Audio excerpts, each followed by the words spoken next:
Many residents of the U.S. Atlantic coast head into this year's hurricane season, which starts June 1st, with still vivid memories of Hurricane Katrina's destruction.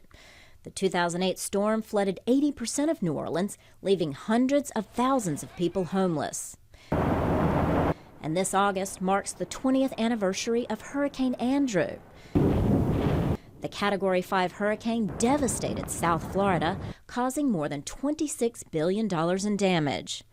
The National Weather Service's Chris Vaccaro says Andrew's lesson is be ready. Hurricane Andrew was the first storm in a very late starting season that only produced 6 storms. The season average is 12 named storms.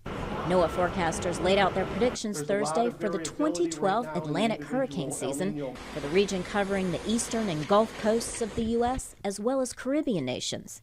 Robert Dietrich is with NOAA. A near normal season is likely, with a total of 9 to 15 named storms, and 1 to 3 are likely to form major hurricanes, ranked Category 3, 4, or 5. This prediction shows less activity than in recent years, but NOAA forecasters expect to see a continuation of overall conditions associated with the high-activity era that began in 1995.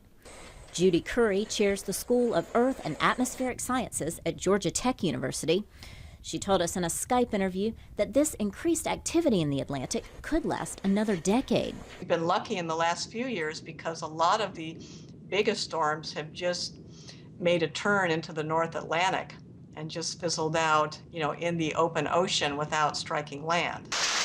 Curry also expects continued high activity in the North Indian Ocean. That tropical storm season starts up again in September. She says the region is especially vulnerable. One of the problems is that in this part of the world, you don't get very good tropical cyclone forecasts. You maybe get a warning of 2 days. Not enough time to save the more than 100,000 people who perished in tropical cyclone Nargis, which passed over Myanmar in 2008. NOAA's hurricane outlook for the eastern Pacific Basin, covering Mexico and Central America, is for a near-normal season, and the Central Pacific Basin, which includes Hawaii, is expected to have a below-normal hurricane season. In Washington, Laurel Booman for VOA News.